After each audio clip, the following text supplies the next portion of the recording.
What is up, guys, and welcome back to episode 2 of the Road to Glory. And yeah, it's been about 6 days since our last video, and we've had a few exciting updates. We are getting through the Southampton collection here, and we've had a couple of recent purchases. We've managed to get Lianco and also, where is he? Joe Aribo as well. We won him yesterday, which was quite nice. And yeah, I haven't actually looked at how things are going on the market in terms of if any more players have been minted. We are trying to get them all on bid as well, so we get that extra bonus. We don't really want to be buying them from other players. Some of them have increased in price. A lot of people seem to have the same idea. Southampton should be half decent in the championship next year. So yeah, a lot of people were obviously bidding on them. None of them here I need. The ones I need are the expensive ones and also a couple of the randoms. So hopefully we can pick those up in the next few weeks, and then we'll should be number one ranked in terms of the Saints collection. In terms of how we've done recently on game weeks. It's been, yeah, 6 days. We've had a couple of game weeks since then. Um, Game week 3 is 7-7. We actually had a half decent game week. This lineup, which was basically just players that I wasn't using, yeah, they actually got me a tier 5. We managed to get 48.9 from Sehik, 40.8 from Nick Lima, 90.7 from Forza Maha with two last man tackles. Frankie, unfortunately, only came on for the second half and only managed to get 22.7. And yeah, Zhao managed to get us a goal in a 3-2 win, and score us a 63, which netted us a tier 5, um, which was, where are we? I do have him listed currently, so I'm not going to use him. It's a typical sort of tier 5 player, which was Danny Da Costa. We'll quickly have a look at him. I believe he's playing for Mines currently. I think he had quite a decent card on FIFA. Obviously, he's had like one good score here, but a lot of his scores are, very, very low. He's used more as a bench player. So yeah, I don't really have any sort of use for him. He's listed if anyone wants him. Probably not, but we can hope. And yeah, hopefully we can get rid of him in the next few days. We did also have a lineup in champ here. This one I was hoping for a little bit more from. Brad Stuver managed to get some decent AA. Lovett has been brilliant recently and got a assist. Otzel was my captain, didn't really do much. Pereira, since he's come back from injury, hasn't really been that good. And Fafa didn't manage to get a goal, unfortunately, in the 2-1 win against Dallas.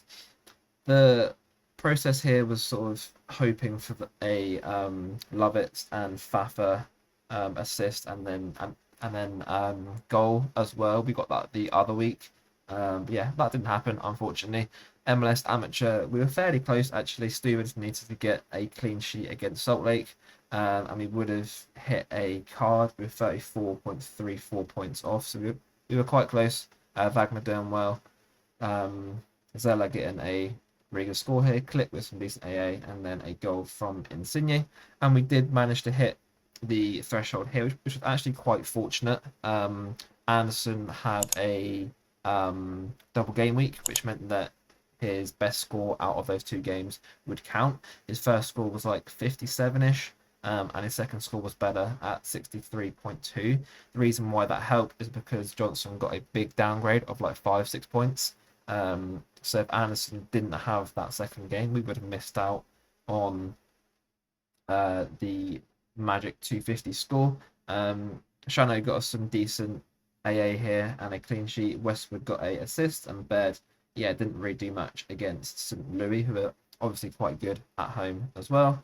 Yeah, and the other amateur teams we didn't really do much in. I mean, there was going to be lots of changes from teams anyway, being the last game of the season. This one was a little bit heartbreaking.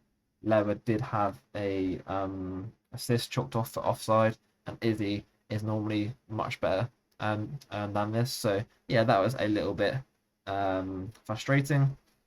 This lineup was killed by Donnarumma. Didn't have his finest game, and other ones did okay, and the rest was just academy lineups.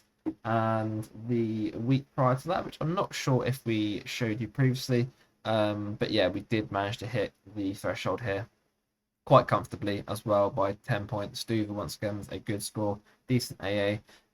Brooks London somehow managing to get 52.9 when conceding 3, which is good. Lima with some decent AA. Westwood didn't do much this time. And then, yeah, Corey Baird got us a goal and a 6-2 loss.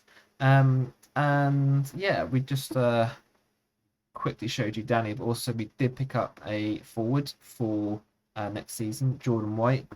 He actually gets some all right scores for a player that plays in one of the worst teams in Scotland. Um, yeah, his scores are pretty good. You know, he gets a few goals. Fortunately, they stood up in a really good game against, I think it was Partick Thistle. They were like 2-0 down going into the second leg and managed to get it back to 3-3, I think, and then win on pens. So I picked him up for what I think is a really good price. And yeah, hopefully we can then use him in the Cap 240s next season. In terms of the gallery and moving forwards, I do have a plan of action. If we look at our team for next season, there we go. And fill by scarcity, what whack that on rare. So we don't currently have a rare keeper, and the goal is to get Ibrahim Sehik from Konyaspor. He signed a 2-year deal in, I think it was February, which means that he's now there till 2025. He is also their captain as well, so there shouldn't be any sort of risks with, him getting dropped, etc., unless he has a lot of stinkers. And you do also get some cheeky games with Bosnia as well, which is always handy. Getting those extra few game weeks can, yeah, really help, especially as normally not as many people are actually playing those game weeks. So your chance of, winning something is obviously a little bit higher. I did have a few of his limited cards. I've still got one, I believe. He gets some, fairly decent scores. He's able to hit those sort of like mid 70s, 80s. I think they finished 7th this year. And yeah, they're normally one of these sort of better teams in Turkey. So yeah, hopefully we can pick him up. And that will sort out the goalie situation for next season. And we do also have obviously the two MLS keepers, Johnson and Stuver, as well. In the back line, Mara and Anderson both play in Austria, and yeah, they'll be my sort of like Cap 240 players. This chap I need to sell probably. Tanser, yeah, hasn't really been great. Obviously, just won this chap, and then Carroll has been injured for, I think it's been like 6-7 games now. I think it's first of all said a head injury, and now it's saying a muscle injury. So yeah, I'm not too sure what's going on with him. Like he's been out for quite a long time here. He can get some, decent sort of threshold scores. So we're probably just going to keep hold of him, and hopefully his injury gets sorted out. Just have noticed that his contract runs out this June. So yeah, we'll see what happens with him. Midfield, Herriman's is obviously one of my standout players. Yeah, he gets some really good scores. Cardozo and Newell will be like the sort of Cap 240 grinders, and then Maury. Yeah, I'm not too sure what I'm going to do with him.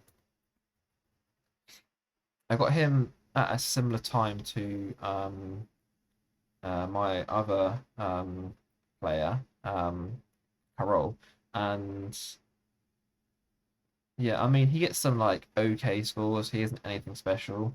If you look at his like all-time graph, like he rarely gets those like big scores, but he was bought from mainly like Cap 220, Cap 240s.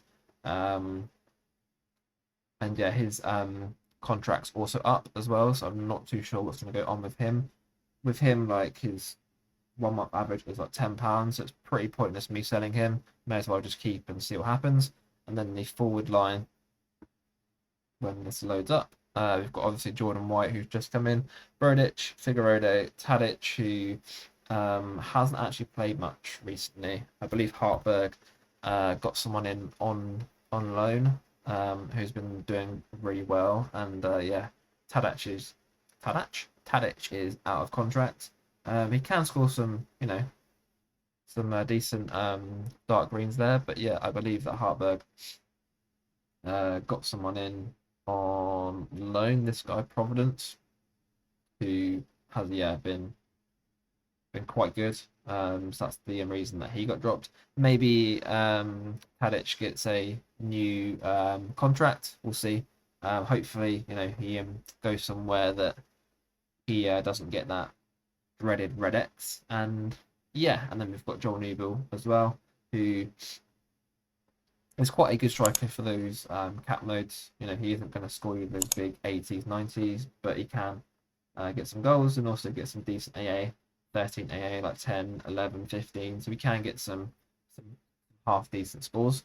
So yeah, the plan will be to get Sehik, and then we'll see with the other keeper. We'll probably get the second keeper for Euro in like the sort of Christmas time when I start to actually lose my MLS players. I think that their season goes up to November-ish.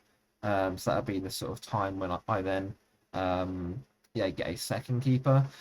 And then obviously the goal of this RTG is to win our first unique card, and we need to purchase our first super rare as well, which I think is going to be this chap, Moy Gomez.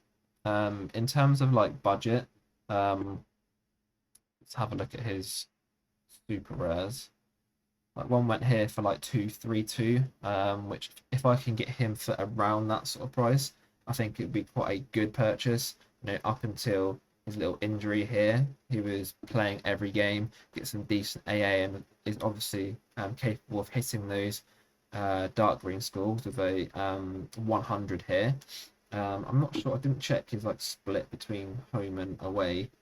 Interesting to see if Osasuna are a little bit better. 52.9 at home